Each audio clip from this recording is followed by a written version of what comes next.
Hello दोस्तों, एक बार फिर से स्वागत है हमारे मिशन एसटीडी चैनल में। तो आज का हमारा न्यू टॉपिक है जो कि अम्ल क्षार तथा लवण से है और क्लास 10th वालों के लिए यूपी बोर्ड एग्ज़ाम 2023 के लिए बहुत ही महत्वपूर्ण है। तो आज का हमारा न्यू टॉपिक है क्षार। तो इसमें हम क्षार से संबंधित सभी चीज़ों को आज क्लियर करने वाले हैं। तो बने रहिए हमारे वीडियो में। हम बढ़ते हैं आगे दोस्तों। इसे भी हम पॉइंट से समझाएंगे, लेकिन पहले जान जाते हैं कि क्षारक होता है क्या। तो यहाँ पर आप लोगों को दिख रहा है कि लिखा है क्षारक। तो लिखा है क्षारक। क्षारक वे पदार्थ होते हैं क्या?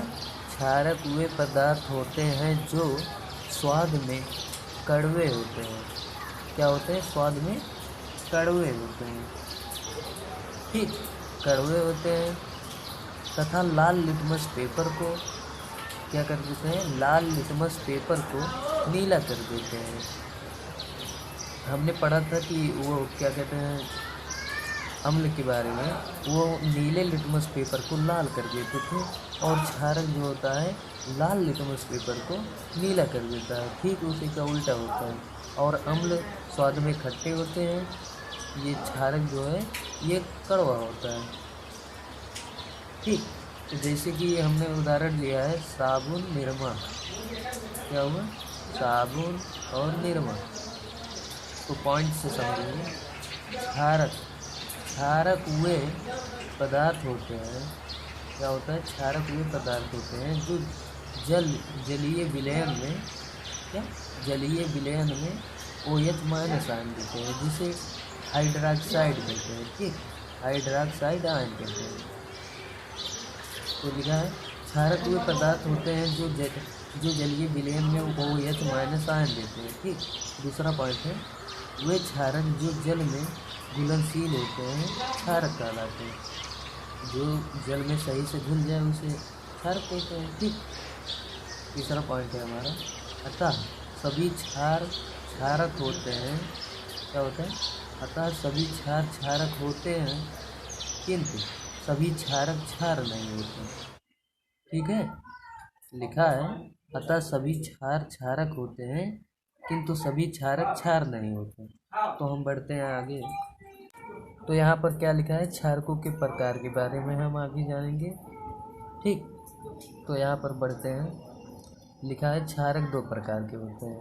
क्षारक कितने प्रकार के होते हैं? दो प्रकार के होते हैं। तो पहले जानेंगे हम प्रबल क्षारक के बारे में। जैसा कि यहाँ लिखा है वे क्षारक जो जल में पूर्णतः वियोजित या आयनित होकर हाइड्रोक्साइड जिसे OH- आयन देते हैं। वे क्षारक जो जल में पूर्णतः वियोजित या आयनित होकर हाइड्रोक्साइड मतलब कि आयन OH- आयन देते हैं प्रबल क्षारक कहलाते हैं। ठीक, और इसका उदाहरण है KOH और NaOH। तो हम बताएंगे KOH के बारे में। KOH गिव्स आउट, ये होगा के positive ion plus OH- ion. तो इसमें ये प्रबल क्षारक है क्योंकि इसमें OH- आयन दे रहा है। ठीक, दुर्बल क्षारक के बारे में जानते हैं। दुर्बल क्षारक वे क्षारक जो जल में पूर्णतः वियोजित या आयनित नहीं होते हैं दुर्बल क्षारक कहलाते हैं। ठीक उसी का उल्टा है, देख लीजिए। वे क्षारक जो जल में पूर्णतः वियोजित या आयनित नहीं होते हैं दुर्बल क्षारक कहलाते हैं। जैसा कि उदाहरण हमने लिया है, साफ साफ दिख रहा होगा। क्या लिखा है? Al और ब्रेक मतलब। तो जैसा कि दुर्बल क्षारक का हमने उदाहरण लिया है, क्या लिखा है? साफ साफ दिख रहा होगा कि Al इंटू में OH- आयन 3 OH- 3। ठीक, इसका टू मतलब कि gives out Al plus positive ion plus COH- ion. तो जानेंगे क्षारकों के भौतिक गुण, जो कि हमने पॉइंट लिया है इसमें भी। क्षारक जल में विलेय तथा स्वाद में कड़वे होते हैं। दूसरा पॉइंट है क्षारक लाल लिटमस पेपर को नीला कर देते हैं। तीसरा पॉइंट है क्षारक स्पर्श करने पर साबुन के समान चिकने होते हैं। अब हम जानेंगे क्षारकों के रासायनिक गुण के बारे में, ठीक, जो कि यहाँ पर लिखा है धातुओं के साथ अपक्रिया। तो हम इसे भी जान लेते हैं। पॉइंट हमने लिया है प्रबल क्षारक धातुओं के साथ अपक्रिया करके H2 मतलब कि हाइड्रोजन गैस मुक्त करते हैं। क्या हुआ? प्रबल क्षारक धातुओं के साथ अपक्रिया करके H2 हाइड्रोजन गैस मुक्त करते हैं, जैसे कि क्षारक प्लस धातु गिव्स आउट लवण प्लस हाइड्रोजन गैस। ठीक, तो उदाहरण Zn plus 2NaOH gives out Na2ZnO plus H2, यहाँ पर हाइड्रोजन गैस मुक्त कर रहा है। ठीक,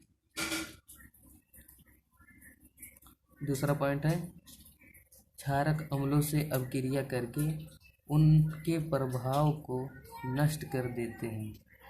क्षारक अम्लों से अपक्रिया करके उनके प्रभाव को नष्ट कर देते हैं तथा लवण व जल का निर्माण करते हैं।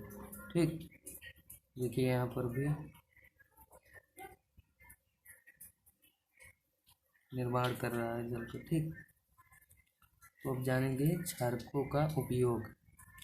Sodium hydroxide NaOH sodium hydroxide का उपयोग साबुन तथा धावन पाउडर और कागज के निर्माण में किया जाता है। कहाँ किया जाता है? सोडियम हाइड्रोक्साइड का प्रयोग साबुन तथा धावन पाउडर और कागज के निर्माण में किया जाता है। दूसरा है कैल्शियम हाइड्रोक्साइड, इसका प्रयोग चमड़ा उद्योग तथा ब्लीचिंग पाउडर में किया जाता है। कैल्शियम हाइड्रोक्साइड का उपयोग कहाँ किया जाता है? इसका प्रयोग चमड़ा उद्योग तथा ब्लीचिंग पाउडर में किया जाता है। तो हम बढ़ते हैं आगे। अब जानेंगे अम्ल तथा क्षारक के बीच अभिक्रिया।